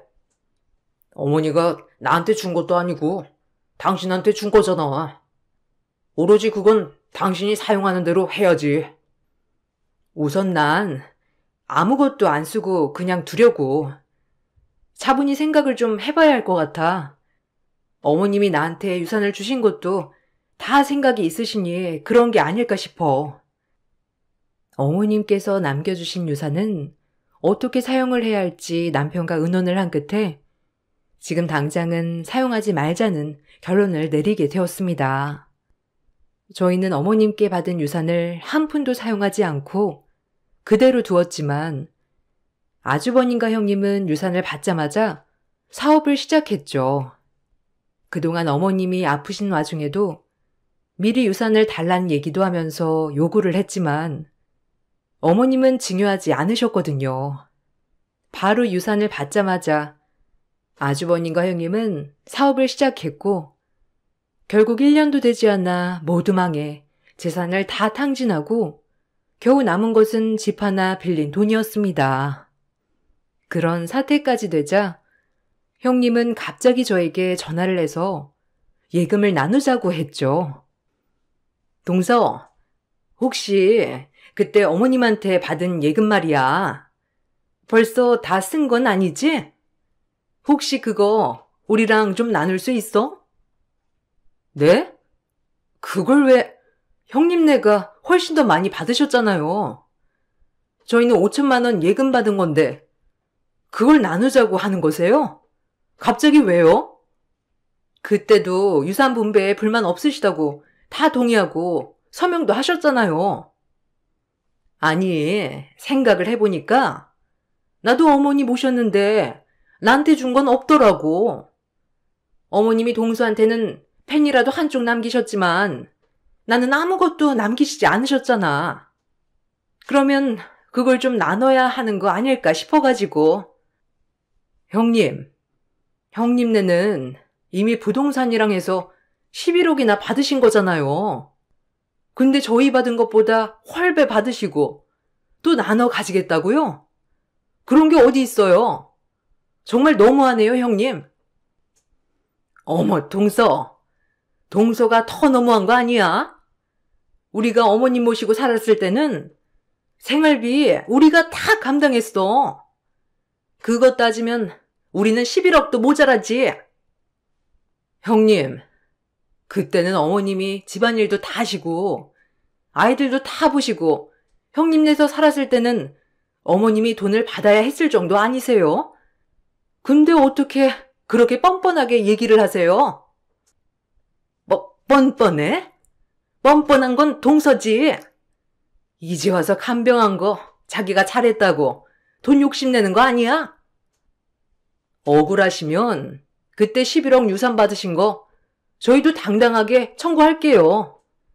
그렇게 해도 되는 거죠? 아니, 무슨 그렇게까지 얘기를 해? 그냥 해본 말을 가지고. 아무튼 알았어. 동서한테 전화를 한 내가 잘못이지. 서방님한테 내가 전화해 볼게. 형님은 뻔뻔하게도 유산으로 받은 예금마저 나눠달라고 요구를 했어요. 남편에게 이야기를 해보니 남편에게도 아주버님과 형님이 동시에 연락을 해와선 그 돈을 달라고 했던 모양이더라고요. 남편은 결국 화가 나 아주버님과 형님의 전화를 모두 거절하고 저에게도 더 이상 연락을 하지 말라고 얘기를 했습니다. 그렇게 며칠 후 형님은 저희 집으로 찾아왔죠. 동서, 먹을 것 좀 있어? 우리 집 정말 망했어. 어떡해? 지금 집도 넘어갈 판국이야. 형님, 무슨 말씀이세요? 그때 유산으로 받은 거 조금 남으셨다고 한 거 아니셨어요? 사업도 다 망해서 정리하시고 그래도 집은 건지셨잖아요. 아니야. 그것마저 다 사업 자금으로 써서 이제 더 갈 곳도 없어. 동서 미안한데 우리 좀 여기 신세 지면 안 될까? 남편한테 말했는데 동서 좀 찾아가 보라고 하길래. 형님, 무슨 뻔뻔함으로 여기까지 오셨어요? 지금까지 저희 무시한 것도 한두 번도 아니고 더 이상 이렇게 찾아오지 마세요. 돈 욕심낸다면서 저한테 얘기한 게 언젠데. 동서, 미안해. 내가 잘못했어. 동서네는 5천만 원 아직 안 썼지? 아니면 그거라도 좀 빌려주면 안 될까? 내가 열심히 일해서 갚을게. 아니, 정신 좀 차려요. 뭘 빌려달라는 거예요? 11억이나 받아놓고서는 1년도 안 돼서 날려놓고선 5천만 원은 한 달이나 가겠어요? 그 잘난 직업으로 알아서 잘 사시면 되겠네요. 쫄쫄 망한 아주버님과 형님은 저희에게로 와 5천만 원을 빌려달라고 사정하고 잠시 신세를 져야 되겠다고 말했지만 저희는 받아주지 않았습니다. 그 뒤로 두 사람은 월세를 전전하면서 살고 있다고 해요. 저희는 아직까지 어머님께서 남기신 유산을 사용하고 있지는 않고 있습니다. 어떻게 써야 할지 아직까지도 고민이 되더라고요. 어머님께서 살아계셨다면 이 모든 돈을 다 처분하고 어머님께서 지금까지 누리시지 못하셨던 것들 다 해드리고 싶네요. 사랑하는 어머님께서 좋은 곳에서 평온하게 지내셨으면 좋겠습니다. 저의 긴 사연 들어주셔서 감사합니다.